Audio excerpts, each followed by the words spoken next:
에베소 6장 1절부터 마지막까지 말씀을 내용을 잘 생각하시면서 우리 함께 하나님의 말씀을 받겠습니다. 자녀들아, 주 안에서 너희 부모에게 순종하라. 이것이 옳으니라. 네 아버지와 어머니를 공경하라. 이것은 약속이 있는 첫 계명이니 이로써 네가 잘되고 땅에서 장수하리라. 또 아비들아, 너희 자녀를 노엽게 하지 말고 오직 주의 교훈과 훈계로 양육하라.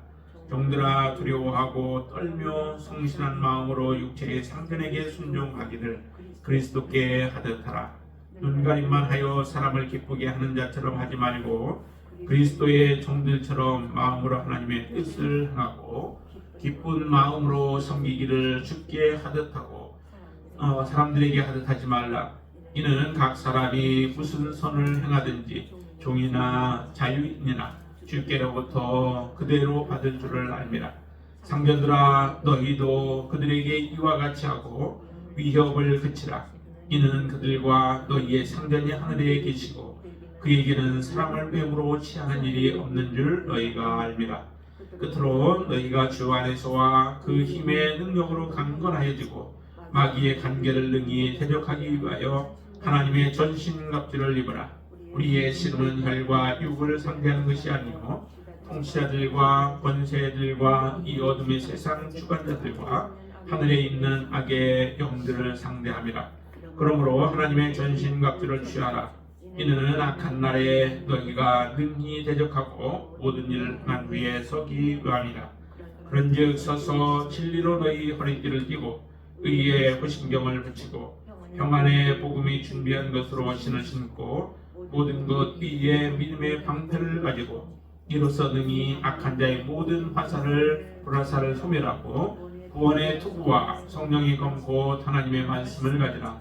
모든 기도와 간구를 하되 항상 성령 안에서 기도하고 이를 위하여 깨어 구하기를 항상 힘쓰며 여러 성도를 위하여 구하라. 또 나를 위하여 구할 것은 내게 말씀을 주사 나로 입을 열어 복음의 비밀을 담대히 알리게 하옵소서 할 것이니 이 일을 위하여 내가 쇠사슬에 매인 사신이 된 것은 나로 이 일에 당연히 할 말을 담대히 하게 하려 하심이라. 나의 사정 곧 내가 무엇을 하는지 너희에게도 알리려 하노니 사랑을 받은 형제요, 주 안에서 진실한 일꾼인 투기구가 모든 일을 너희에게 알리리라.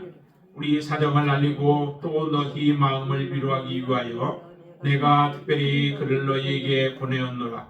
아버지 하나님과 주 예수 그리스도께로부터 평안과 믿음을 겸한 사랑이 형제들에게 있을지어다. 우리 주 예수 그리스도를 변함없이 사랑하는 모든 자에게 은혜가 있을지어다. 아멘. 이제 오늘 에베소 이제 마지막 6장인데요. 지금까지 이제 쭉 내용들을 우리가 보는 가운데서 특별히 정말로 주 안에서 예수 그리스도 안에서 우리가 어떤 삶을 살아가야 하는가, 특별히 마지막 때 지금 살아가는 우리 그리스도인들에게 있어서 이 말씀은 큰 도전이 되어지는 줄로 믿습니다. 세상 가운데서 그리스도인들이 어떻게 살아가야 하는가라고 하는 것들을 이 에베소의 말씀을 통하여서 우리에게 잘 말씀해 주고 있습니다. 지난 시간에 이어서 지난 시간에는 아내와 남편과의 관계에 대해서 말씀하셨죠. 아내가 해야 할 일이 있고 남편이 해야 할 일이 있고, 아내가 해야 할 일을 남편에게 요구하지 않고 남편이 해야 할 일을 아내에게 요구하지 않습니다. 하나님은 각자의 위치가 중요하게 하나님께서 그 위치에 세워 놓으셨죠.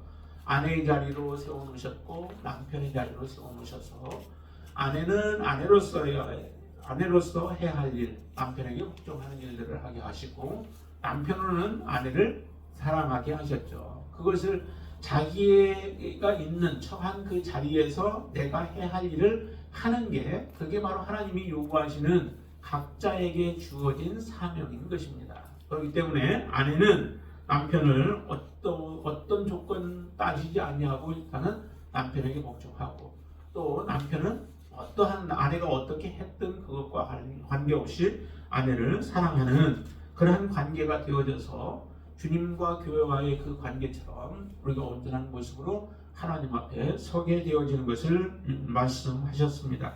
근데 오늘 본문에서는 보니까 이제 그렇게 순종하고 주 안에서 순종해야 할 것이, 복종해야 할 것이 세 가지, 크게는 세 가지로 들어서는데, 하나가 아내와 남편과의 관계였고, 또 하나는 뭐냐면은 부모와 자녀와의 관계예요. 부모와 자녀와의 관계 속에서 자녀들은 부모에게 순종하라라고 말씀하시죠. 부모에게 순종하는 것, 그것이 바로 마땅히 자녀가 해야 할 일이고, 그러면 부모로서는 부모는 어떻게 해야 하는가? 부모는, 자, 2절 말씀 한번 보세요. 2절에 보시면 내 아버지와 내 어머니를 공경하라. 이것은 약속 있는 첫 계명이니 이로써 3절 내가 잘 되고 땅에서 장수하리라 하시면서 자녀들에게 이와 같은 요구를 했는데, 이제 부모에게는 4절 말씀을 주셨습니다. 4절 또 있습니다. 또 아비들아 너희 자녀를 노엽게 하지 말고 오직 주의 교훈과 훈계로 양육하라 라고 하는 겁니다. 이 말씀이 1절로부터 4절까지의 말씀이 가정을 세우시는, 부모와 자녀와의 관계, 그 관계를 세우는 그런 귀한 말씀인 것이죠. 자, 거기에 보시면은 부모로서 해야 할 일은 자녀를 노엽게 하지 말라라고 말씀해요. 그럼 노엽게 하지 말라라고 하는 게 자녀들을 전혀 화를 내지 못하도록, 화 안 내게 잘 이렇게 돌봐주고, 아니면 다독이고, 아니면 그들을 잘 비위를 맞춰가도록 하는 그런 말씀을 하시는 것인가? 그 말씀이 아닙니다. 그러면 자녀들을 떠받든다 보면은 자녀들은 너무 기가 높아져가지고 이 잘못될 가능성들이 많이 있죠. 그렇게 해서 자녀를 노엽게 하지 말라라고 하는 게 아니라 주의 교훈과 훈계로 자녀를 잘 양육을 하게 되어지면 그 자녀들은 부모를 거역하는 일들이 없게 되어진다는 거죠. 그러니까 부모를 거역하는 일이 없게 하라라고 하는 거예요. 다시 말하면 부모를 거역하지 않는다는 얘기는 그들이 믿음이 바르게 들어가 있는 모습이죠. 믿음이 온전한 모습으로 들어가 있으면 그 믿음으로 부모를 공경하게 되어지고 순종하게 되어진다는 겁니다. 그래서 여기에 보니까 자녀를 노엽게 하지 말라라고 하는 건 순종하게 하라. 부모에게 순종하게 하라. 주님께 순종하게 하라라고 하는 겁니다. 우리가 항상 붙여야 할 것이 6장 1절에서 하신 것처럼 자녀들아 주 안에서라고 말씀하시죠. 주 안에서 너희 부모에게 순종하라라고 하는 겁니다. 주 안에서 우리가 순종을 해야 되죠. 주 안에서 예수 그리스도가 아닌 다른 밖에서가 아닙니다. 세상적인 방법으로 가르치고 세상을 쫓아가게 만들고 세상을 살아가게 만드는 가르침에 순종하고 따라가는 게 아니에요. 우리 그리스도인들은 항상 주체가 주 예수 그리스도인 줄로 믿습니다. 예수 그리스도 안에서 예수 그리스도의 말씀대로 예수 그리스도께서 우리에게 주신 그 교훈을 따라서 우리가 살아가야 하는 것이 그리스도인의 삶의 모습인 것이죠. 그래서 자녀들을 주의 교훈과 훈계로 바르게 양육을 하게 되어지면 그 자녀들이 부모에게 순종하는 자녀가 되어진다는 거예요. 그래서 부모의 마음대로 우리가 자녀들을 이끌어가는 것도 허용치 않습니다. 그렇게 하라는 얘기도 아니죠. 부모에게 순종하라면 부모가 어떻게 말하든 그 말에 모든 게 다 따라야 한다는 게 아니라 정말로 부모가 주의 교훈과 훈계로서 양육할 때에 바르게 순종하면서 따르게 되어지는 거죠. 이것과 부모의 욕심대로 욕심껏 끌어가는 대로 따라가는 것과 달라요. 참 그 부모들이 세상을 사랑하는 사람들은 자기 멋대로 자녀들을 그렇게 이끌어 가려고 하죠. 그들에게 주어지는 하나님의 그 능력이라든지 또한 하나님께서 주신 그런 그 하나님의 주신 특별한 그 능력들이 있는데 그런 것들을 다 도외시하고 그리고 나서 자기 멋대로 자녀를 내가 이루고자 하는 것, 내가 원하는 것을 이루게 하는 그런 도구로 사용하려고 하는데 이런 것들은 다 잘못된 것이죠. 분명히 말씀하기를 주의 교훈과 훈계로 자녀를 양육하라, 훈계하라라고 말씀하십니다. 그래야만 하나님 앞에 바르게 서게 되어지죠. 그렇게 해서 부모와 자녀의 관계가 예수 그리스도 안에서 바르게 서게 되어집니다. 이것을 말씀하시고, 자, 그 다음에 또 하나, 이제 주 안에서 우리가 순종해야 하는 것 하나가 또 있는데 그게 뭐냐면 주인과 종과의 관계예요. 주인은 어떻게 해야 되고 종은 어떻게 해야 하는가. 이 주인과 종이 옛날에 그 노비들이 있을 때 그때의 얘기만이 아니죠. 지금에 와서는 내가 섬기고 있는 사람들이 다 마찬가지예요. 그들에게 우리는 어떠한 자세로 살아가는 것이 바로 그리스도인으로서 바른 모습인가, 이것을 우리에게 말씀하죠. 그런데 이 하나님의 말씀에 어긋나는 부분들이 이 세상에 지금 참 많아서 정말로 어떤 자기의 목적을 이루기 위하여 또 성취하기 위하여서 대립의 관계로 늘 서가지고 그 주인들이라든지 상전들에 대해서 우리가 힐난하고 또 헐뜯고 그러면서 대적하는 이런 모습들을 참 많이 보여주는데, 그거는 성경적인 방법이 아닙니다. 지혜롭게 모든 것들을 해야 되죠. 지혜롭게 말씀드리고 또 상의하고 하면서 서로 같은 그 목적을 두고 같이 이렇게 해야 돼요. 여기에 보면 이렇게 말씀하죠. 종들아, 두려워하고 떨며 성실한 마음으로 육체의 상전에게 순종하기를 어떻게 하라고요? 그리스도께 하듯 하라는 거예요. 나의 상전이 그리스도이시다라고 하는 마음을 가지고 우리가 대하면은 그 사람의 그 삶은 잘못될 가능성이 없어요. 그러나 상전인데 그 사람이 믿든 믿지 않든 간에 상전을 이와 같은 모습으로 생각하고 그 사람을 대하게 되어지면, 일단 나는 존경심을 가지고 그 사람을 대하고 그분의 뜻을 혹시라도 내가 원하는 것들이 되지 않을 때는 그분과 이제 그 상담을 하든지 해서 좋은 방법으로 그것을 해결할 수 있게 되어지죠. 그리스도께 하듯 하라고 했는데 마음대로 해요.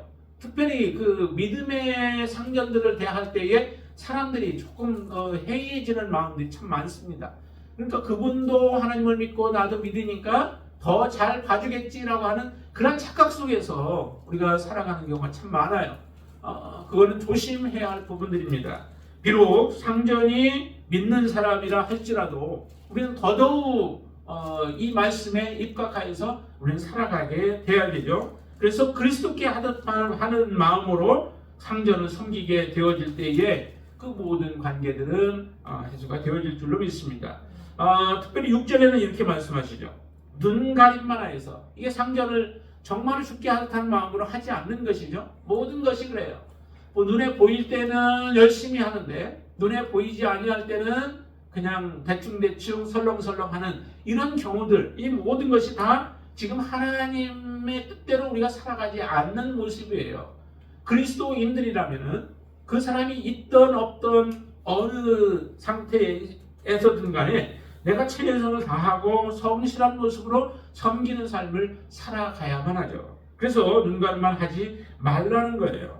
그러면 반대로, 그러면 저 주인들은 어떻게 해야 될까요? 주인들은 내가 부리는 또 돈을 주고 불렀으니까 내 마음대로 해도 된다라고 생각하지 말고, 그 주인에게도 누가 있느냐면은 바라보시는 하나님이 계시죠. 그를 다스리시고 섭리하시고 다 알고 계시는 하나님이 계십니다. 그러면 하나님이 계시다라고 하는 것을 알면 내가 지금 고용해서 쓰고 있는 그 사람도 바로 주인이 하나님이시다라고 하는 것을 안다면은 우리가 내 위치가 어느 위치에 있든 상관없이 그 사람과 정말로 인격적인 대우를 하며 그 사람을 대할 수 있게 되어지죠. 여기에 보면은 이렇게 합니다. 종의 경우는 7절에 보시니까 기쁜 마음으로 섬기기를 주께 하듯 하고 사람들에게 하듯 하지 말라라고 말씀하죠. 그것도 섬기는데 뭐가 그렇게 기쁠 일이 있겠어요. 그런데 섬기는데도 기쁨으로 하라라고 말씀해요. 왜냐하면 여러분들 주님을 섬기는데 기쁨이 있나요? 네, 기쁨이 있죠. 당연히 있어야 되죠. 주님을 섬기는 데에 우리가 정말 마지못해서 한다면은 그것은 우리가 주님을 섬기는 것이 아니죠. 나의 진정한 주인, 옛날의 육체의 상전도 우리가 기쁨으로 섬기라고 하신다면은 정말 우리의 모든 것의 주인이 되시는 주님을 섬기는 그 일에 있어서는 내가 섬길 수 있는 것 자체가 사실은 특권입니다. 여러분들이 섬기는 것이 특권이라는 거예요. 아무나 그렇게 섬길 수 있는 게 아니죠. 아무에게나 자격을 주지 않습니다. 그렇기 때문에 내가 주님을 섬길 수 있는 것이 내게 주어진 짧은 시간 동안에 나에게 주어진 특권이라고 생각한다면 그 시간들을 참으로 귀하게 사용할 거예요. 예수님께서 그 포도원 일꾼에 대한 비유를 한번 하신 적이 있잖아요. 가서 아침 일찍부터 가가지고 그 포도원에 대해서 일할 사람들을 뽑아서 들여보내는데, 아침에 일찍 들어간 사람들은 어때요? 자기 처음에 뽑혀서 들어갈 때는 내가 와서 일을 해서 하루의 품삯을 받을 수 있으니까 기쁘다라고 감사하게 생각하고 가서 일을 하겠죠. 그러나 뜨거운 햇빛이 내리쬐고 그러면서 힘든 일들이 있을 때에 그 사람은 자꾸 이제 해이해지는 거예요. 그런데 보니까 그 다음에 또 사람이 오고 그 이후에도 계속해서 들어오는데, 마지막 이제 한 1시간만 남겨놓고, 근데도 그때도 가서 주인이 포도원에서 일한 사람을 데리고 온 거예요.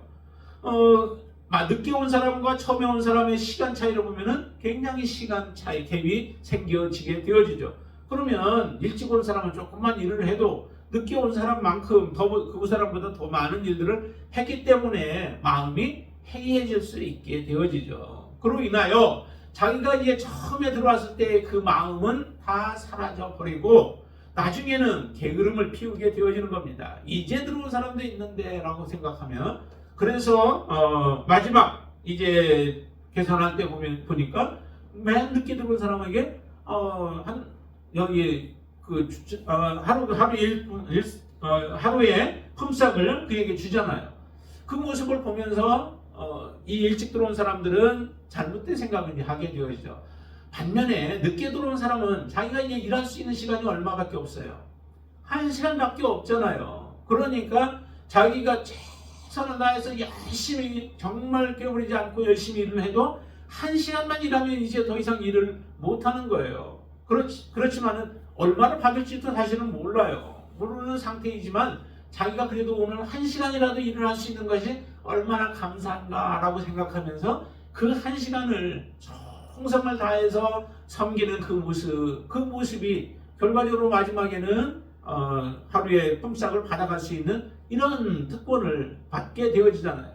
자, 그런 심정으로 우리가 주님 앞에 섬겨야 된다는 거예요. 우리가 얼마 동안 믿음의 삶을 살아왔던 상관없이 오늘 하루의 삶이 하나님 앞에 이와 같은 심정으로 우리가 살아가게 되어질 때에 그 삶은 하나님이 인정하시는 삶이 되어지고, 우리가 종의 위치든 상전의 위치든 간에 상관없이 주인으로부터 칭찬받는 인생이 되어질 수 있다라고 하는 겁니다. 그러나 반대로 우리가 생각하고 살아간다면은 그 얼마나 참 어리석은 인생이 되어지고 불쌍한 인생이 되어지겠어요.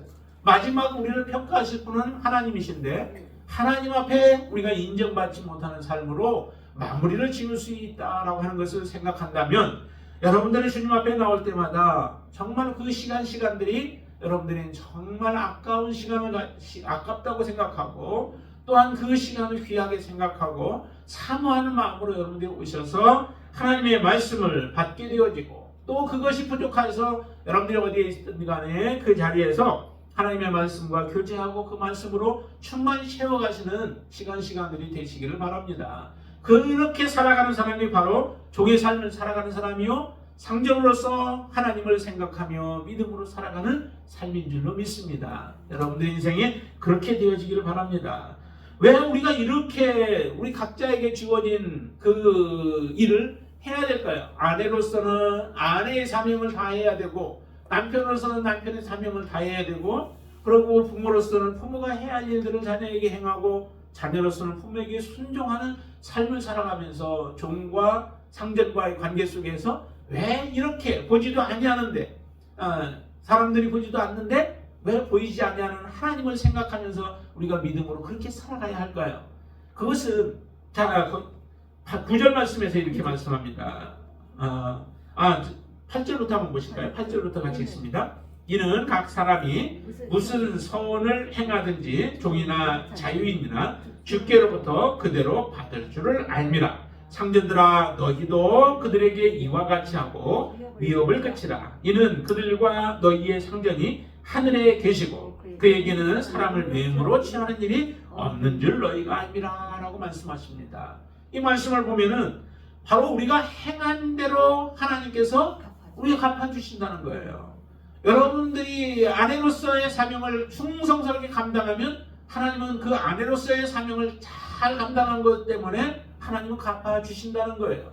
남편으로서 그 역할을 잘 감당하면 잘 감당한 것으로 말미암아 하나님의 상급이 있게 되어지는 것이죠. 그런데 그렇기 때문에 누구 탓을 필요도 없고, 누구는 왜 당신은 안 하는데 나만 그렇게 해야 되느냐? 당신 그것과 상관이 없다라고 하는 거예요. 나는 나대로 하나님과 계산할 일이 있지, 남편은 또 남편대로 계산할 일들이 있는 거고, 상전은 상전대로, 종은 종대로의 계산법이 다르다라고 하는 거예요. 그렇기 때문에 우리가 이것을 바르게 알면 우리가 이 땅에 신앙생활 한다라고 하는 하나님의 자녀들이 세상에 나가서 살아갈 때 우리의 삶의 그 자리에서 어떠한 삶을 살아가느냐, 어떻게 살아가야 할 것인가 라고 하는 것을 분명하게 알고 여러분들도 그런 삶을 살아가게 될 줄로 믿습니다. 자, 그러면 이제 마지막 에베소서를 통해서 사도 바울이 에베소 교인들에게 하시는 하나의 또 중요한 말씀을 하나 더 하십니다. 그게 이제 10절부터 마지막 24절까지의 말씀을 통해서 우리가 말씀하시는데, 자, 거기에 보면은 우리가 이렇게 볼 수 있어요. 예수 주 안에서, 여기도 보니까 주 안에서 해야 되는 거죠. 항상 무장하라라고 하는 거예요. 주 안에서 무장하라라고 하는 거예요. 이게 바로 10절부터 시작해서 24절까지의 말씀을 통하여 우리에게 주시는 말씀인 줄로 믿습니다.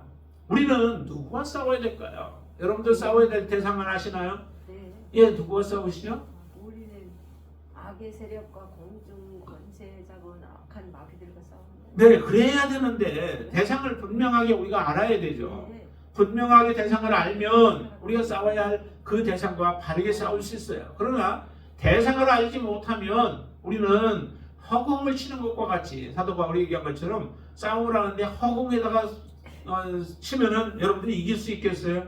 이길 수 없죠. 우리의 싸움의 대상은 여기에 이렇게 말씀하십니다. 11절 보세요. 마귀의 관계를 능히 대적하기 위하여 하나님의 전신갑주를 입으라. 12절. 우리의 씨름은 혈과 육을 상대하는 것이 아니요 라고 말씀하시죠. 뭐가 아니라고요? 혈과 육을 상대함이 아니라는 거예요. 혈과 육이라는 건 뭘까요? 우리 그냥 보통 눈에 보이는 사람들을 얘기해요. 그러니까 사람들과의 싸움이 우리의 싸움의 대상이 아니라는 거예요. 그런데 많은 사람들은 사람들과 싸우죠. 그러니까 싸워야 할 대상을 바르게 알지 못하고 사람들과 싸우고 사람들과 다투고 사람들과 관계 속에서 우리는 힘들어하는 경우가 많아요. 비록 사단이, 마귀가 사람들을 이용하기는 해요. 이용을 하여서 우리를 공격해 오기도 하지만은, 그러나 그 대상이 누구라고 하는 것을 분명히 알아야 돼요. 마귀라고 하는 것을 여러분들이 아셔야 돼요. 마귀가 이렇게 표현합니다. 오늘 본문에서는 이렇게 표현합니다. 통치자들과 권세들과 이 어둠의 세상 주관자들과 하늘에 있는 악의 영들을 상대함이라 라고 말씀해요. 그러니까 우리의 씨름이 혈과 육에 반대되어지는 것, 그것이 바로 우리의 싸움의 대상인 거예요. 그거를 통틀어서 우리는 마귀라고 우리는 말할 수 있는 거죠. 이것을 바르게 알지 못하면 정말 우리는 엉뚱한 대상과 싸우다가 우리의 삶을 망쳐버리게 되어지는 결과를 얻게 되어질 거예요. 여러분들은 그런 어리석은 자가 되지 않게 되기를 바랍니다. 분명히 우리는 마귀와의 싸움이고, 그 마귀와의 싸움을 하기 위해서는 반드시 필요한 것이 뭐냐면 하나님의 전신갑주예요. 하나님의 전신갑주를 여러분들이 무장하셔야만 돼요. 그 무장은 중간에 여러분들이 무장 해제가 되어져서는 안 됩니다. 여러분들은 항상 무장하고 있어야 돼요. 언제까지요? 바로 하나님 앞에 서는 그날까지 여러분들이 무장을 하셔야만 합니다. 그래야 마귀를 대적하여서 능히 이길 수 있죠. 마귀가 뭔데 그렇게 우리가 무장을 해야 되는 거예요? 마귀는 영적 존재이죠. 여러분들 성령의 도우심과 하나님의 전신갑주를 무장하지 아니하면은 그 마귀를 능히 대적할 수가 없습니다. 그리고 싸우고 나서 마지막에 설 수가 없어요. 오늘 본문에서 그랬죠. 다 싸우고 나서 그 다음에 어떻게 해요? 서기 위함이라고 말씀하시잖아요. 13절 같이 읽어볼까요? 그러므로 하나님의 전신갑주를 취하라. 이는 악한 날에 너희가 능히 대적하고 모든 일을 행할 위해 서기 위함이라. 선다는 것은 이기는 거죠. 승리하는 거죠. 승리하지 못하고 이기지 못하고 하나님 앞에 설 수 없습니다. 계시록의 마지막에 계시록도 보면은 그 전체적인 주제가 이기라라고 하는 거예요. 이겨야 돼요. 마지막 때에 우리가 하나님 앞에 이기는 자가 되어야 하나님 앞에 설 수 있습니다. 그렇기 때문에 이기려면은 반드시 하나님의 전신갑주가 필요하다. 하나님의 전신갑주를 입고 나야 마귀도 분별할 줄 알고 분별해야 대상을 바르게 알고 싸울 수 있게 되어지죠. 자, 그러면은 이 하나님의 전신갑주가 무엇을 의미하는가? 여기에 보면은 여러 가지로 표현을 했습니다. 표현을 여러 가지로 표현했는데, 왜냐하면은 전신갑주에다가 비유해서 표현을 하려다 보니 이렇게 여러 가지로 표현을 했습니다. 14절부터 보시면은 그래서 띠를 띠는데 진리로 띠를 띠라고 말씀하죠. 허리에 진리로. 그 다음에 의의 호심경, 가슴에 이렇게 보호하기 위해서 붙이는 게 호심경이에요. 그래서 의의 호심경을 붙이고, 그 다음에 신발은 평안의 복음이 준비한 신발을 신고, 그 다음에 또 모든 것 위에 믿음의 방패를 가져야 된대요. 그래야 이 믿음의 방패로 어떻게 해요? 화살이 날라오는 거, 칼 같은 거를 막을 수 있게 되어지죠. 자, 그리고 머리에는 투구를 써야 되는데 구원의 투구를 쓰라라고 말씀하시죠. 그리고 또 이기려면 어떻게 해요? 마지막 한 칼 이기려면 성령의 검이 필요한 거죠. 네, 이렇게 여러 가지로 해서 표현을 하고 있는데, 사실 이 모든 게 다 뭐예요? 다 복음이에요. 예수 그리스도를 의미하기도 하고요. 진리가 뭐예요? 진리가 바로 복음이 진리죠. 예수 그리스도가 진리이시기도 하고, 복음으로 무장하는 거죠. 복음으로 무장하고, 의의 호심경이라고 얘기를 하죠. 의가 가득해야. 마태복음 5장에 보면은 거기에 복에 대한 것을 쭉 얘기하는데, 거기에도 보니까 뭐가 나와요? 의에 줄이고 목마른 자, 의를 위하여 밖에 낳는 자 등등 이렇게 나오잖아요. 그러니까 의가 우리의 심령 가운데 가득해야 된다는 거예요. 하나님의 의로 우리가 심령이 충만하게 되어질 때에 그 사람들이 바로 하나님의 나라에 들어갈 수 있는 사람들이 되어진다라고 말씀하셨잖아요. 그러니까 이처럼 의의 호심경을 붙여서 정말 흔들림이 없는 그 의의 나라, 하나님의 나라를 사모하고 하나님의 말씀으로 여러분들이 충만케 되어질 때에 우리는 하나님의 전신갑주를 입고 있는 것이죠. 평안의 복음이 준비한 신발도 마찬가지죠. 복음이 준비한 평안의 복음, 복음이 준비한 신을 신는다고 얘기를 했죠. 또 믿음이 있어야 방패가 되어진다는 거죠. 그 믿음도 뭐예요? 바로 이 복음 아니겠어요? 복음에 대한 온전한 믿음이죠. 그냥 믿습니다가 믿음이 아니라 정말 복음으로 여러분들이 마음이 무장되어 있을 때에 그것이 곧 믿음의 방패를 가지고 있는 것이 되어져요. 그래서 어떠한 의심을 갖게 만드는 것도 이 믿음이 있으면 그 믿음으로 물치게 되어지죠. 살다 보면은 여러분들 의심할 때 있지 않아요? 의심이 날 때 없나요? 확실하게 믿음이 서 있는 사람은 의심이 없지만은 내가 정말 하나님이 계신가? 내 기도는 들으시는가? 우리는 그렇게 의심하면서 하나님 계시지 않는 것 같아. 내 기도 듣지 않는 것. 내 뜻대로 간구한 것은 생각 않고 하나님의 뜻대로 구하지 아니한 것 우리가 잊어버리고, 그리고 나서 내 기도 들어주지 않는다고, 내가 원하는 것 들어주지 않는다고, 하나님이 계시지 않는다고 우리는 그렇게 착각하면서 회의를 가질 때가 있게 되어진다는 거죠. 그건 바로 믿음이 없기 때문에 그런 거예요. 하나님은 신실하신 분이십니다. 한 번도 우리를 실망케 하시는 분이 아니신 줄로 믿습니다. 그 하나님을 우리가 확실히 알고 믿는다면은 이 회의라고 하는 것을 갖지 않게 되어지죠. 그래서 분명한 이 복음에 확고하게 여러분들이 서서 계신다면은 바로 이런 불화살 같은 거 우리를 의식케 만드는 것들로부터 우리는 보호를 받을 수 있게 되어지죠. 구원의 투구는 마찬가지 아니에요? 여러분들이 정말 구원이 어떻게 오는가? 구원은 온전한 순종으로도 구원이 와요. 그렇죠? 믿음으로만 구원이 아니라 온전한 믿음이 있으면은 온전한 순종이 이루어지는 겁니다. 그 성령의 9가지 열매라고 하는 것이 그게 하나 따로가 아니라 하나가 온전한 모습으로 이루어지면은 다른 것도 다 이루어지는 거예요. 진정한 여러분들의 사랑이 있으면, 사랑과 희락과 화평과 하면서 좀 나오잖아요. 진정한 여러분들의 사랑, 하나님의 사랑이 여러분들 안에 있으면 다른 게 이루어지죠. 평안이 이루어지죠. 그렇죠? 또 그 안에 기쁨이 있죠. 진정한 사랑이 있는데 기쁨이 없을 리 없죠. 그러니까 이거는 온전하게 다 하나예요. 다 하나인데 그렇게 표현을 한 거죠. 그렇다면은 이 구원도 마찬가지예요. 나의 구원, 구원은 순종을 통하여서도 오고 믿음을 통하여서 또한 하나님 행함을 통하여서 그 구원이 온전히 성취가 되어진다라고 믿으셔도 돼요. 자, 그리고 성령이 곧 하나님의 말씀, 그것도 하나님의 말씀이잖아요. 복음이잖아요. 이 말씀 진리를 가져라라고 말씀합니다. 이렇게 하나님의 전신갑주로 무장해야 사단과의 싸움, 마귀와의 싸움에서 여러분들이 승리하고 서게 되어진다는 거예요. 자, 그리고 또 우리가 주 안에서 항상 무장하라라고 했는데 그 무장 중에 하나가 뭐냐면 18절입니다. 18절 한번 보시죠. 모든 기도와 간구를 하되 항상 성령 안에서 기도하라라고 하는 거죠. 성령 안에서 항상 기도하는 것, 이게 무장하는 거예요. 항상 무장하고 있는 거예요. 주 안에서 무장하고 있는 거예요. 여러분들 정말 성령 안에서 항상 기도의 사람이 되어지시게 되길 바랍니다. 그러니까 우리가 나와서 예배 드릴 때뿐만 아니라 여러분들 어디에 있든지 간에 그 자리에서 성령을 의지하고 성령님께서 여러분들 감동 주시는 대로 기도하실 수 있게 되기를 바랍니다. 그렇게 기도하기를 위해서 힘쓰라고 하는데 사도 바울은 이런 부탁을 해요. 사도 바울이 그 성도들에게, 에베소 교인들에게 부탁하는 그 부탁이 있는데 어떤 것을 부탁했는지 보세요. 19절 20절을 같이 한번 읽어보겠습니다.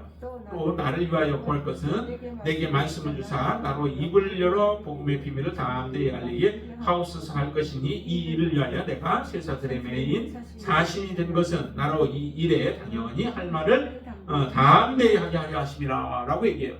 내가 지금 감옥에 갇혀 있는 지금 사도 바울이잖아요. 그러니까 사도 바울은 교인들에게 이렇게 부탁했을 것 같은데, 내가 지금 저기 감옥에 갇혀 있는데 나 빨리 이 감옥에서 풀려날 수 있도록 기도해달라라고 그렇게 부탁했을 것 같은데 전혀 다른 기도를 부탁을 하죠. 뭐라고 해요? 나를 위해서 기도할 것은 뭐예요? 내게 말씀을 주사. 나로 주 입을 열어서 복음을 담대히 전하게 해달라고. 네. 감옥에 있는데도 불구하고 자기가 마음이 약해지지 않고 담대함으로 외칠 수 있게 해달라고, 이 일을 위해서 자기는 세움을 받았다라고 하는 거예요. 그 사명을 이룰 수 있도록 나를 위해서 기도해달라고 부탁을 하고 있습니다. 이게 바로 하나님의 뜻대로 구하는 기도인 것이죠. 여러분들의 기도가 이렇게 되어질 수 있게 되길 바랍니다. 우리가 살아가는 동안에 우리의 필요한 부분들을 위해서 간구할 수도 있어요. 그러나 그것이 주가 되어져서는 안 되죠. 우리의 주는 하나님의 나라가 이 땅에 이루어지고 하나님의 뜻이 이 땅에서 온전히 이루어질 수 있도록, 그리고 내가 하나님의 뜻대로 쓰임 받을 수 있도록 위하여서 기도해 달라라고 여러분들이 그렇게 기도할 수 있게 되길 바랍니다. 그렇게 되어질 때에 우리는 하나님의 사명을 온전히 감당하는 자가 되어질 줄로 믿습니다. 또 하나 우리가 무장해야 할 게 또 하나가 있습니다. 그거는 21절부터 22절까지의 말씀 보면은 그 중에 이런 얘기를 합니다. 21절 나의 사정 곧 내가 무엇을 하는지 너희에게도 알리려 하노니 나 사랑을 받은 형제여 주 안에서 진실한 일꾼인 두기가 모든 일을 너희에게 알리리라. 우리 사정을 알리고 또 너희 마음을 위로하기 위하여 내가 특별히 그를 너희에게 보내었노라 라고 해요. 하나의 마지막 이제 끝맺는 인사말이죠. 그런데 그 인사말에도 우리는 기억해야 할 부분이 있는데, 그것은 사도 바울의 사정을 알려서 알림으로 인하여서 성도들이 자기의 사정을 같이 좀 알기를 원한다는 거예요. 왜냐하면은 사정을 알아야 기도를 할 수 있고 그 형편이 어떤 형편에 있고 무엇이 필요한지도 알게 되어지죠. 그러니까 성도 간에도 이와 같은 교제가 필요한 거예요. 내 사정은 나는 부끄러워서 내놓지 못해. 내 사정은 나는 말하지 않을 거야. 내 사정을 알으면은 다른 사람은 그냥 비웃을 거야 뭐 하면서 혹시라도 그런 생각을 가지고 우리의 사정들을 그냥 묵혀두다 보면은 사람들이 내 마음은 또는 위로해주고 해야 되는데 그 위로함을 받지 못하면서 사람들을 미워하게 되어지는 경우도 생긴다는 거죠. 사도 바울과 같은 사람도 자기 사정에 대해서 다 이렇게 알려요. 그러면서 22절에 말했잖아요. 우리 사정을 알리고 또 너희 마음을 위로하기 위하여 그렇게 알린다라고 얘기하고 있잖아요. 그러니까 사도 바울의 사정을 알고 그리고 나서 그것을 알고 있는 에베소 교인들을 위로하기 위함이 있다라고 하는 거죠.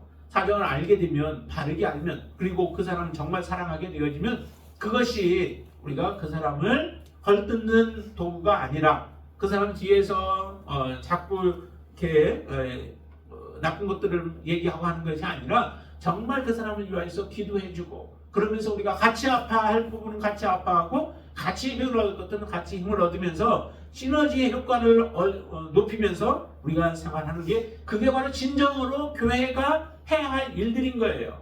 교회 안에서 이와 같은 일들이 일어나야 된다는 거죠. 여러분들의 사정을 알려주시기 바랍니다. 우리 가람자매 아버님에 대해서도 여러분들이 알고 계시잖아요. 그렇게 아니까 기도해 줄 수 있는 거고, 또 함께해서 또 치료가 되어지면 또 더 우리가 힘을 얻게 되어지고 위로도 받게 되어지는 것 같이, 그래서 여러분들이 있는 것들, 어려운 부분들이 있으면은 함께 나눌 수 있게 되길 바랍니다. 서로 알아야 기도해 줄 수 있으니까요. 자, 그리고 마지막 하나 더, 23절 보시면은 23절과 24절에 두 군데에서 보면은 거기에 24절 말씀이 이렇게 얘기합니다. 우리 주 예수 그리스도를 변함없이 사랑하는 모든 자에게 은혜가 있을지어다. 은혜가 있기를 원하는데 누구에게 있기를 원한다고요? 아무에게나 있기를 원하지 않습니다. 그리스도. 예, 주 예수 그리스도를 변함없이 사랑해야 한다는 거죠. 여러분들 마지막까지 변함없이 사랑할 마음의 준비 가지고 계신가요?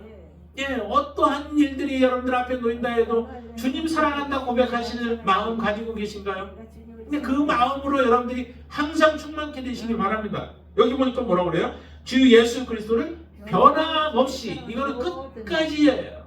끝까지 변함없이 하나님을 사랑한다 고백하고 하나님 편에 서 있고 하나님의 말씀이 여러분들 안에서 역사하시고 그 말씀을 붙들고 살아가는 사람을 이렇게 얘기한 거예요. 이런 사람에게 그런 사랑하는 모든 자에게 은혜가 있을지어다라고 말씀합니다. 이 사도 바울의 이 마지막 축복이 여러분들에게도 그대로 임할 수 있게 되길 바랍니다. 그러기 위해서는 여러분들도 변함없이 주 예수 그리스도를 끝까지 변함없이 사랑하시는 여러분들 되시기를 바랍니다. 이렇게 살아가는 사람들이 진정으로 무장된 사람이에요. 그리스도 안에서, 그것도 세상에서가 아니라 그리스도 안에서 무장된 하나님의 사람인 줄 믿습니다. 이런 귀한 모습으로 서셔서 일당백 아니면 일당천까지도 해낼 수 있는 영적 거인이 여러분들이 되시기를 주님의 이름으로 축원을 드립니다.